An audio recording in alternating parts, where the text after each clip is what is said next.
Nipige kibao. Nipige kibao ndio, nipige kibao. Hili ni tukio liko mtaani kwake kwenye mmoja. Ni ana bidii na kazi sana. Na anampenda. Nalia kwa uchungu. Alikuwa anaishi mwenyewe. Alikuwa yuko hivyo. Akiamka lazima asalimie. Pombe ndo zimempelekea paka kufariki. Alikuwa anaishi mwenyewe. Hana mke wala watoto, anaishi mwenyewe. Lakini uzuri na ndugu zake wapo.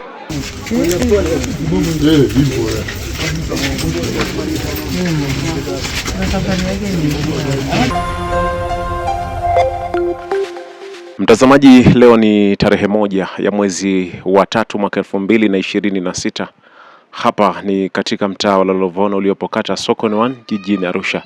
Tumekuja kuripoti taarifa ya bwana mmoja anayefahamika kwa jina la Mohamed. Amefariki dunia baada ya kukutwa ndani kwake.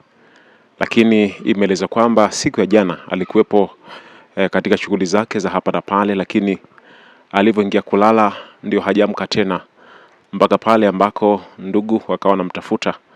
Wakachungulia kwa dirishani wakakuta bwana Mudi amefariki kwa ndani. Hivyo ikawalazimu kuvunja mlango kwa ajili ya kutoa mwili wake. Tayari polisi wameshafika katika eneo hili kwa ajili ya kuchukua mwili huo kupeleka katika chumba cha kuhifadhia maiti. Tumezungumza na ndugu wa Mohamed wakieleza kwamba yeye mara nyingi Mohamed alikuwa ni mlevi wa pombe. Hivyo hawana mashaka na kifo cha ndugu yao kwa sababu maisha yake alikuwa anaishi peke yake. Huenda chanzo kinaweza kikawa ni pombe. Lakini zaidi sana pia tumezungumza na wananchi wakitoa ushauri kwamba ni vema mtu ukiishi mahali basi ishi hata na ndugu ama ishi na rafiki ili unapopata tatizo iwe rahisi zaidi kutoa taarifa. Kwa jina naitwa Glory Mboya. Kwa jirani yetu anaitwa Mudi. Tushazoea tukiamka asubuhi na kuwa ametoka. Sasa leo nilivyoamka saa 5 nikakuta mlango umefungwa kwa ndani. Nikaenda nikamgongea hajaitika.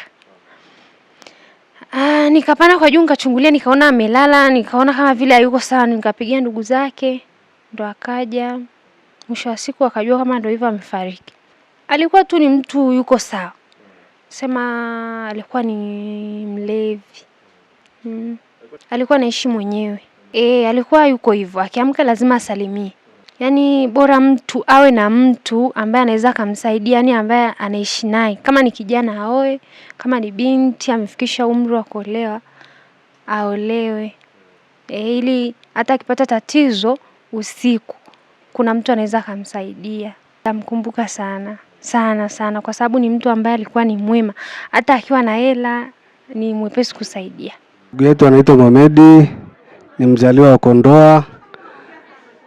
Almost ana miaka 30 na kuendelea. Ndugu yetu kikubwa kilichokuwa kinamtatiza ni pombe.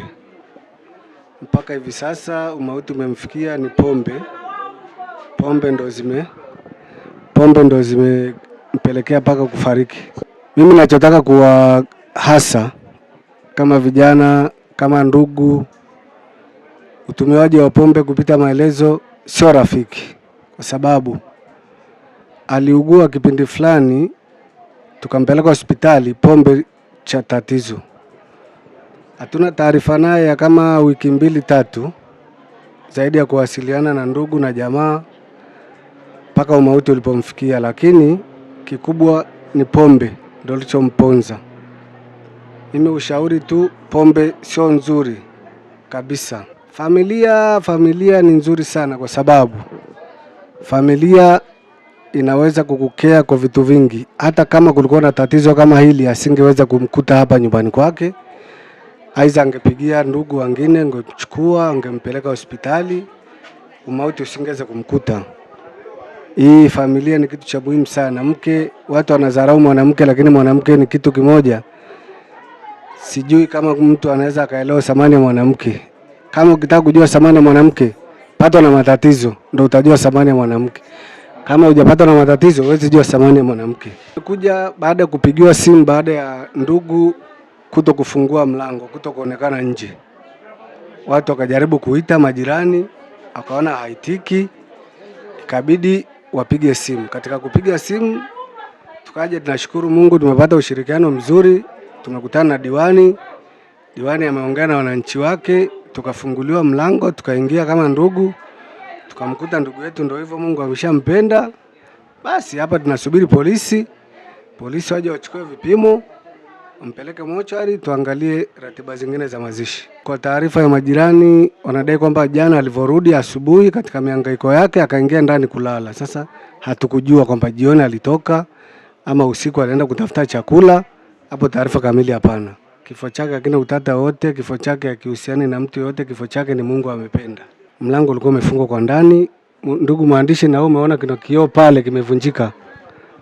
Kioo kimevunjika ndo watu wakaweza kuingia ndani. Mtu tulikuwa naye jana mpaka ile saa 1 jioni tunafanya kazi hapo ya ujenzi. Tumeachana, tumepewa hela, tumegawana, kila mtu akaenda nyumbani kwake. Sasa hivi leo tumeenda kazini, hajaonekana kazini. Tuko kazini pale, taarifa zimeletwa fulani kafia ndani. Sio kwamba ni kuoa eti kutokuoa ndio kumesababisha afe. Kuishi peke yake, hiyo hela inampeleka wapi? Kijana mimi ninavyosema, mpaka jana jioni mimi niko naye, tunameshinda naye, tunafanya kazi hapo. Sasa ametutoka, hatujui nini kilicho. Kamanda mpaka anatoa machozi hapa. Mimi imeniuma, sawa, imeniuma. Huyu kijana amekaa pale, hakuwa hata kinywa pombe yote, kwa sababu yeye jana hakupata nafasi ya kufanya kazi. Alikaa pale, ni mzima. Unaona, leo hii saa hii tuko sisi pale kazini, sijamuona kazini, ndio naambiwa kwamba amekufa. Hapa ndipo nafsi inaniuma sana. Ni kijana nashirikiana naga na yeye hapa mtaani, anafanya kazi kwa wema, ni anabidii na kazi sana, na anampenda. Nalia kwa uchungu, Ni wananchi wenzangu, tushirikiane namna tutakavyo muhifadhi. Ni wapi basi, si ameshatutoka, tutafanyaje sasa? Nilikuwa naye jana, leo hayupo, na ni kijana, sio mzee. Sasa uone haya ni maisha mafupi hayo. Sasa afya ni nini? Hata huyu alikuwa na afya na leo hatuko naye. Sasa hata huyu alikuwa na afya nzuri na hajasema hata anaumwa mahala popote. Mgonjwa si anasema hivyo. Sasa hivyo yani ni kwamba yani maisha yetu sisi ni kama hivyo tulivyoumbwa. Mungu alisema tumeumbwa, tunaondoka kwenye udongo, sijui kwenye udongo, hivyo. Naitwa Muhsini Ramadhani, ni diwani wa kata Sokoni 1, na leo tumepata msiba hapa. Nilikuwa nimelala nyumbani midai ya saa 4 nimepigiwa simu na wajumbe wa serikali ya mtaa, ila na mimi nimemtaarifa OCD, wanakuja kuchukua mwili. Kuna mtu amefia ndani, mwanaume amefia ndani, yupo ndani kitandani amelala. Kwa hiyo tunasubiri afande OCD. Tushatoa taarifa na yeye ametoa maelekezo. Kuna gari ya polisi inakuja. Baada ya kumhoji mwenye nyumba, inaonekana huyu bwana alikuwa anaishi mwenyewe, hana mke wala watoto, anaishi mwenyewe. Lakini uzuri na ndugu zake wapo, na ndugu zake ndo waliosimama hapo mlangoni kwa ajili ya kumwangalia ndugu yao. Ushauri wangu mimi kwenye jamii, watu tujitahidi. Ukishafika miaka 18 20, ukiwa una uwezo wa kutafuta riziki kidogo, unapata kipato, ni vizuri ukawa na mwenzako, kwa sababu vifo vimeumbwa. Kinaweza kukutokea usiku wa manane, inaweza kukutokea ukiwa peke yako. Kwa hiyo kifo ni muda wote. Kwa hiyo ni vyema sana tukapata wenza kwa ajili ya kutustiri. Kwa jina naitwa Kasim Ramadhani, naishi mtaa wa Lelovonu, kata Sokoni 1. Mimi nilikuwa kazini, nilikuwa na ndugu wangu anaitwa Babu Asara. Baada ya hapo tukafika hapo, sijapata taarifa ya msiba, kaambiwa Mudi amelala ndani. Tukaja tukachungulia. Baada ya hapo tukafika maeneo ya tukio. Kufika maeneo ya tukio tukakuta mlango umefungwa, dirisha la nyuma liko wazi.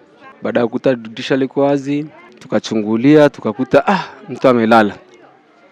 Baada ya kulala hatujapata mwafaka wote. After hapo paka diwani akaja, and then tukabomoa mlango. Baada ya kubomoa mlango, wazee wakaingia ndani. Sikiliza, pombe anakunywa sawa, ila kuna ile kunywa pombe, ila kuna standard wa pombe. Pombe sana sana alikuwa anakunywa pombe za makopo, anakunywa pombe kali kwa jumla. Yaani cha kujifunza, vijana tufanye kazi, tuache pombe. Vijana tuache pombe, si ndo mchakato sasa. Mimi mwenyewe niko mwenyewe, sasa itakuwa imenitouch. Sasa kwa si ndo mchakato, sasa kama sina maisha mimi na wanene. Sio kwamba mtu anapenda kuishi mwenyewe. Inaweza kawa kuna mawili, kuna life inamchapa au kuna vinginevyo hawezi. Si ndio? Kuna yeye mawili tofauti. Katiba haisomi au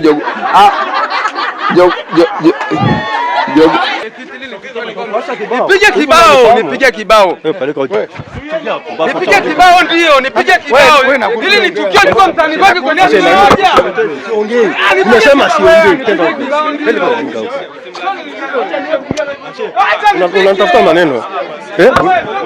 Unatafuta maneno. Unatafuta maneno. Mwenyekiti saa hata nipige ndio. Wewe ni mheshimiwa huyu. Mudi acha nipige, sasa nipige. Sasa nipige acha. Siongei basi. Naomba tafadhali. Bora kwa na hasira ambazo hazina. Wewe ni mwenyekiti bwana.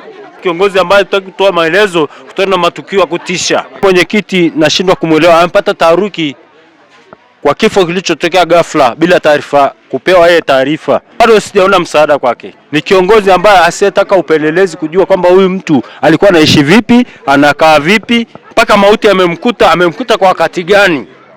Ingetakiwa hayo mpelelezi kwamba huyu mtu alikuwa mgonjwa, labda alikuwa vipi hivyo. Kinachoonekana huyu bwana hakuwa na mtu hata kumpa maji ya kunywa. Unajua sisi tunakunywa kama pombe kali. Sisi ni watafutaji. Sawa Unapofika mahali unakuta umechoka. Ili kuzimua ile jasho litoke, unakula pombe kali. Na washauri waoe jamani. Hata ukizaa mtoto mmoja, hata kama mke akuthamini, ule mtoto anaweza kukupa hata maji ya kunywa ukapona. Basi siwezi kuongea tena.